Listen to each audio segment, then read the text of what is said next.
Haya, saa hii tumekuja kwenye kituo cha kwanza. Ndio. Ikiwa imetimu saa 10 dakika zake 51. Kwa ambao wanatusikiza kutokea kwa mkoani Ruvuma, basi unatupata kupitia Majimaji FM 96.1, na pale Mtwara ni kupitia Hopaji FM kwa 94.9, ambao uko hapa mkoa wa Lindi basi unatupata kupitia 89.5 Mashujaa FM Chama Lawana. Karibu sana bwana wewe.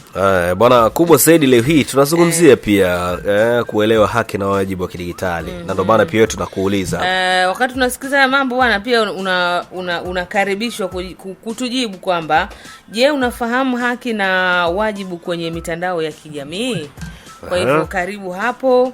Maana inawezekana uko kwenye mitandao ya kijamii lakini kuna mambo muhimu kabisa ambayo hauyafahamu, ambayo yanahusiana na masuala ya haki na wajibu. Na sasa hapo utatuandikia kupitia 0749 898950.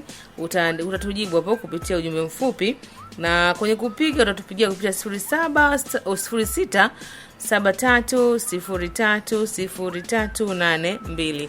Taufik twenzetu. Sasa kubwa zaidi katika dunia ya kidigitali ya leo hii, yani watu wengi huwa wanatumia pia mtandao kwa mawasiliano. Wengine wanatumia pia kibiashara, wengine wanatumia kutoa elimu pamoja na burudani. Sasa hata hivyo, kama ilivyo katika maisha halisi, kuwa yani mtandaoni kunakuwa pia na haki na wajibu.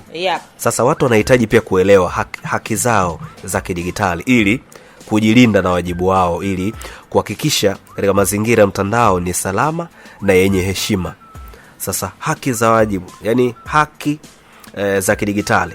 Sasa haki za kidigitali ni uhuru na ulinzi ambao kila mtumiaji wa mtandao huwa anastahili wakati akitumia pia majukwaa ya mtandaoni.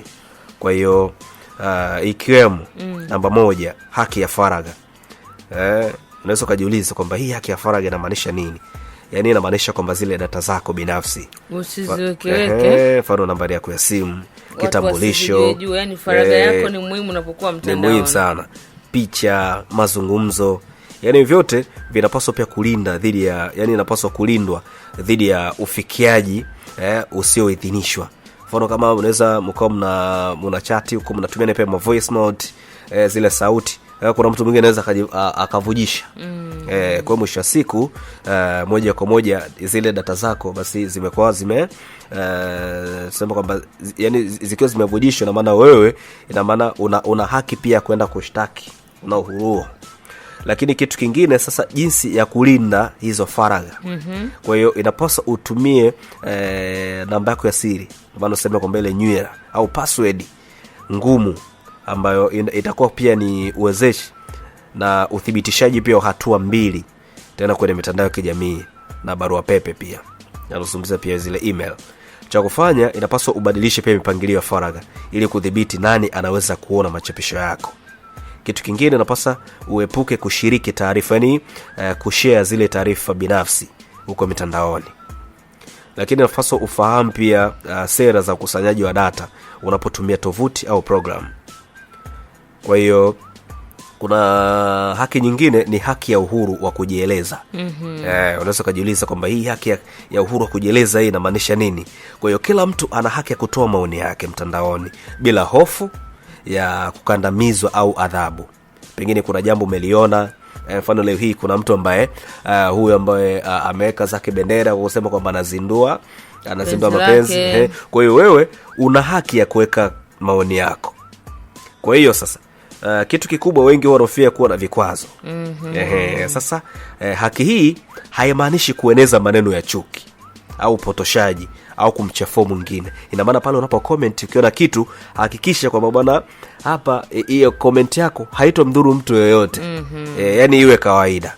Lakini vile vile serikali inaweza kudhibiti maudhui ya madhara ambayo yanayohamasisha pia vurugu au ubaguzi. Ina maana na haki hiyo pia kudhibiti. Sasa haki nyingine ni haki ya kupata taarifa.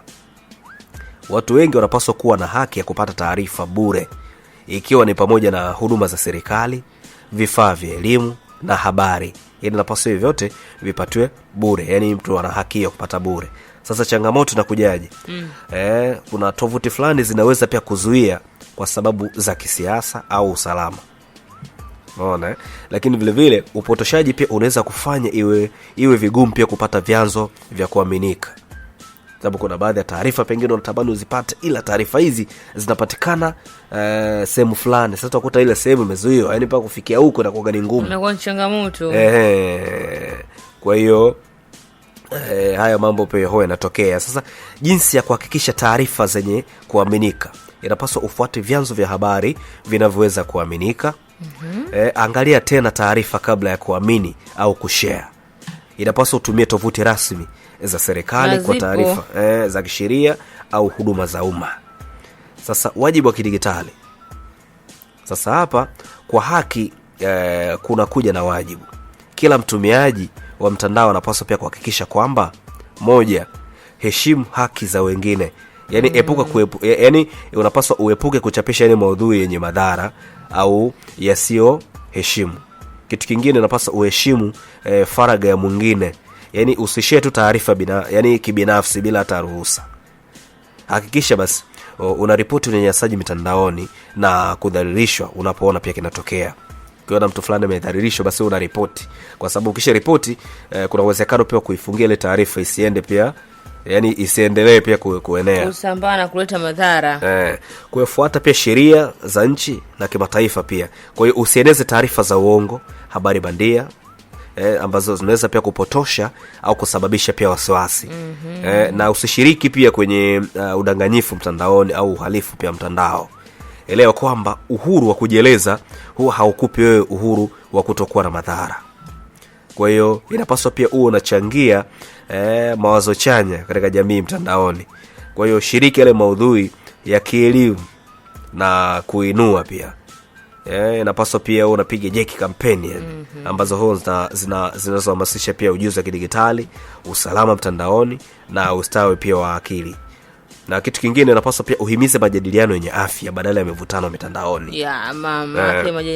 Ukiwa unaleta majadiliano ambayo hayana afya, unaweza mkafika mbali hata kuvunjiana heshima, kwa sababu majadiliano haya yanakuwa hayana afya. Tukiendelea hapo ambapo ameishia Bwana Taufiki, kuna muundo wa kisheria nchini Tanzania. Sasa hapa nchini kwetu sheria zinakuwepo kudhibiti shughuli za mtandao na kulinda watumiaji dhidi ya uhalifu wa mtandao. Na baadhi ya sheria hizo kuu, mojawapo sheria ya uhalifu wa mtandao, hii ni ya mwaka 2015. Yenyewe inakataza udanganyifu mtandaoni, udukuzi, unyanyasaji mtandaoni na maneno ya chuki. Adhabu yake hii fine na vifungo kwa mtu yoyote atakayekamatwa akifanya uhalifu wa mtandaoni. Kuna sheria ya ulinzi wa data, hii ni ya mwaka 2022. Yenyewe inalinda data binafsi za watu dhidi ya matumizi mabaya na kampuni, mashirika au watu binafsi, na inahitaji kampuni kuwaarifu watumiaji jinsi data zao zinavyokusanywa na kutumika. Makampuni inawezekana ya simu haya wanasikia mambo mengi sana. Wanapaswa watuambie jinsi ambavyo data zetu zinatumika. Na ndio maana ukiona kuna sauti ya mtu imevuja, basi lazima ujipambanie bwana huko ili upate haki zako. Sheria ya huduma za vyombo vya habari ya mwaka 2016 inadhibiti habari za uongo na upotoshaji, kuhakikisha kwamba taarifa zinazoshirikiwa mtandaoni za kuaminika. Lakini inaruhusu mamlaka kuchukua hatua dhidi ya watu ambao wanasambaza habari za uongo. Kwenye hii pia kuna kanuni za maudhui ya mtandaoni. Tovuti na majukwaa ya mitandao ya kijamii lazima kuhakikisha maudhui yao hayahamasishi vurugu, maneno ya chuki au pornografia. Bloga na washawishi lazima wajisajili na mamlaka ikiwa wanachapisha habari au maudhui ya kisiasa. Sasa kwenye haya ambayo tunazungumza, msikilizaji wa Barazani, kuna madhara ukikiuka sheria hizi za kidigitali. Kwanza, madhara yake fine au kifungo kwa uhalifu wa mtandaoni, kusimamishwa, kuzuiwa kwa tovuti, akaunti zinazovunja kanuni, mashtaka ya kudhalilisha kwa kusambaza taarifa za uongo. Na hata tunaona unasikia hapa kuna akaunti fulani imefungiwa ambao labda ilikuwa inatoa taarifa mbalimbali, ndio inaingia kwenye hizi sheria. Kwa hivyo ni muhimu sana tukawa tuko salama. Lakini kwenye jambo hili pia kuna mawazo mnaweza mkashirikiana ili kuweza kuyajadili. Kwa mfano, mada za majadiliano ambazo tunaweza tukasajili kwenye mitandao, unadhani nini kuhusu faragha ya mtandaoni? Kama unaifahamu hapo, na vipi tunadhibiti vya kutosha data zetu? Msikilizaji, nadhani utakuwa unajitafakari hapo. Lakini pia kama umewahi kukutana na udanganyifu mtandaoni au hadaa, mambo haya uliyashughulikiaje msikilizaji wetu baada ya kukutana haya mambo? Kama unaamini katika uhuru wa kujieleza mtandaoni, je, unapaswa kuwa na mipaka? Maana mtandaoni ni masuala ya kujieleza. Kwa nini watu waweke mipaka? Wewe unaonaje mipaka iwepo? Na pasipo kuwa na mipaka, mambo mengi yanafanyaje? Yanaharibika. Kwa hivyo ni lazima kuwa na shughuli za ushirikiano. Ni muhimu sana katika masuala haya ya kimtandao. Unaweza ukashapisha lolote mtandaoni bila madhara ya kisheria. Habari bandia zinaweza kutolewa adhabu chini ya sheria za Tanzania. Uhuru wa kujieleza unamaanisha unaweza kusema lolote mtandaoni bila madhara. Hilo haliwezekani. Utoke uanze kumshambulia mtu huko, jamani. Kwa kweli mambo yanakuwa sio mazuri. Kutokana na haya machache ambayo tumeyazungumza, je, unafahamu haki na wajibu kwenye mitandao ya kijamii? Nitasoma ujumbe wako mfupi hapa. Tuko barazani. Bwana, tupo barazani. Kwa hiyo kubwa zaidi ni wewe kutoa pia maoni yako, lakini vile vile unaweza kutupigia pia simu. Na sisi pia kwa upande wa simu tunapokea, lakini vile vile kwa upande wa SMS tunasoma pia tukiwa tunakuuliza yote ili mradi kwamba tufahamu huko mitandaoni. Unafahamu haki na wajibu kwenye mitandao ya kijamii, au msikilizaji wetu unatumia tu? Leo tumekufahamisha kwa uchache. Kuandika ujumbe mfupi hapa 89.5 na kupitia 0749 89 ujumbe huo utasomwa, lakini kupiga simu ni kupitia 0673030382. Msikilizaji, hapo unafahamu haki na wajibu kwenye mitandao ya kijamii, au unatumia tu mitandao lakini haki zako inakuwa tab kidogo au uzifahamu? Sasa unatakiwa uzifahamu jamani, ili unapokuwa mtandaoni basi unakuwa uko salama kabisa, na unakuwa uko swafu, unasema wenyewe. Tunaanza pia kwenye line. Hello. Unaitwa? Hello. Kutoka wapi? Nipo Likongo Lindi. Karibu. Asante sana. Mimi na jamii, lakini haki zangu sizifahamu.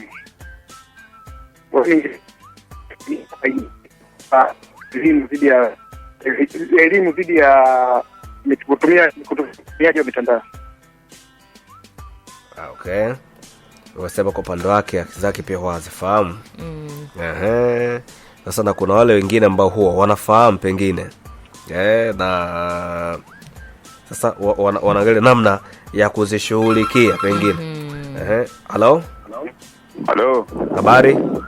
Salama, habari yako? Safi. Nani na uko wapi? Bwana, nimebahatika kuongea na Shepetiti hapa Lwagala. Karibu. Asante. Wewe alikuwa anataka kujitambulisha. Wewe alikuwa anahitaji ajitambulishe tu. Mbona changamoto? Mambo mengine pia endelee. Huko mitandaoni pia kuna udanganyifu ambao pia unaendelea. Pengine kama ushakutana nao. Hello? Habari za studio. Bwana, safi. Nani na uko wapi? Sauti ya Zola, habari Zola, napiga simu toka pande za Nambali Kitanganya hapa. Karibu sana. Haya sana. Mchango wangu ni mdogo sana, maana kipindi hiki kinatuchimbua sana. Naomba tukiongeze muda lau kwa wiki kiwe mara 2 au mara 3. Maana kipindi kimekuwa muhimu kweli. Zola by Zola napita hivi. Unafahamu haki na wajibu kwenye mitandao ya kijamii ambayo unapaswa kuzijua ili uweze kuwa sawa sawa. Msikilizaji wetu wa barazani, tunazungumza Ijumaa hapa mambo mengi. Anaitwa Isa Malocho, yupo Likongo Lindi. Yeye ni mkulima. Je, nikiposti kuhusu elimu zidi elimu ya kilimo sio tatizo? Hiyo ni elimu unakuwa unaitoa kwa wengine kwa sababu unakuwa unaijua. Unaijua. Unatoa elimu. Bashiru, yaani limali tu usitoe matango pori. Unatoa elimu yaani kitu ambacho unakifanyia kazi lazima utakuwa unakijua zaidi. Haya. Tunauliza leo, je, unafahamu haki na wajibu kwenye mitandao ya kijamii? Tunatumia mitandao ya kijamii sana. Kwenda utuambie kama unafahamu wajibu hapo. Kama ufahamu pia utasema. Kutupigia ni kupitia 0673 030382 na ujumbe mfupi hapo ni kupitia 0749 898950. Hello? Hapo mbinguni. Bwana safi. Nani na uko wapi? Unaongea na Sinamini Kombola Posta Kusini nikiwa Ngando leo hapa. Wewe karibu. Mimi nishakaribia. Mimi bwana wajibu na haki ya mitandao ya kijamii mimi sijui. Mimi najua tu kuingia mtandaoni na kutoka kuposti na kuangalia tu comment na mengineyo. Sinamini Kombola Posta Kusini achala. Okay. Anaitwa Dabo Ara, anasema asante kwa kuelimisha juu ya mitandao ya kijamii. Tunashukuru kama mpata elimu. Watu wengi anasema watufahamu matumizi ya mtandao. Masaga kutoka Mduin shuleni. Kwa ilana simu. Hello? Halo. Habari? Sasa meza jioni. Bwana hapo safi kabisa. Nani na uko wapi? Unaongea na mama Faraja Mkarara Yosef Mtope, natokea Songea. Maji moja mashujaa yetu tunatamba nayo. Karibu sana kutoka Songea. Haya bwana, mimi kuhusu mitandao ya kijamii mimi natumia sana mitandao ya kijamii, ila mpaka sasa hivi sijajua tu hizo taratibu zake za mitandao ya kijamii, japo ndo naitumia hivyo, hiyo sijaelewa. Kwa hiyo nashukuru sana hapo kakaangu wewe na Ufiki pamoja na huyo dada kwa kutufahamisha hizo taratibu zilizo kwa mitandao ya kijamii, na naomba ufafanuzi wenu kwa kina, kwa sababu Songea tunamiliki tu simu nini, lakini hatujui haki zetu, hatujui. Shukrani sana. Haya, tunazungumza na msikilizaji hapa kama unafahamu haki na wajibu kwenye mitandao ya kijamii ambayo unaitumia. Najua tu mko WhatsApp huko, Instagram huko, TikTok huko, X huko, wajibu wake wako unafahamu. Kwenye line simu. Hello? Hello. Habari yako? Salama, habari za mjengoni kaka? Bwana mjengoni ni amani kabisa. Nani na uko wapi? Hamisi Ali Lilole, napiga simu kutoka Misufini Tandaimba. Mko vizuri na nasikiliza vizuri tangu mmeanza kipindi. Haya, tupe mambo. Lakini mimi mitandao ya kijamii bado sijavielewa vizuri. Kiasi nategemeani sana nyinyi muweze kunisomesha na kuweza kujua pia. Nashukuru mashujaa kwa elimu hii mnayoitoa, na pia kwa wiki muwe hata mara 3. Yaani tuwe tunapata elimu ya kutosha kakaangu. Kazi njema hapo mjengoni. Shukrani. Sasa pitia SMS 3 ili pia tuweze kuhitimisha. Okay, sawa. Haya. Anaitwa Tiko kutoka Mkundi. Kuhusu mtandao wa kijamii, mtu akikupiga picha bila willing yako unaweza kuchukuliwa hatua yoyote ya kisheria. Haya, sisi tunahitimisha hivyo kwa siku ya leo. Ni matumaini yetu kwa wale ambao walikuwa hawajui haki, basi leo kupitia haya ambayo tumeyazungumza wamepata kwa uchache bwana, na wameelewa nini cha kufanya, na wamezijua sheria ambazo zinahusiana na masuala mazima ya kimtandao ama masuala mazima ya mtandaoni. Sisi tupo hapa mpaka saa 12 jioni. Na ikumbuke kwamba kipindi hiki pia kila siku za Ijumaa muda na wakati kama huu, kwa hiyo tunajuzana pia na kipindi hiki pia kipo chini kimedhaminiwa na ubalozi wa Marekani. Bado hakikisha basi hapo ulipo usiondoke, kwa sababu mambo mazuri yapo mengi sana ambayo bado hujayapata, na sisi pia tunakuambia kwamba utayapata hapa pindi ambapo unaposikiliza Barazani.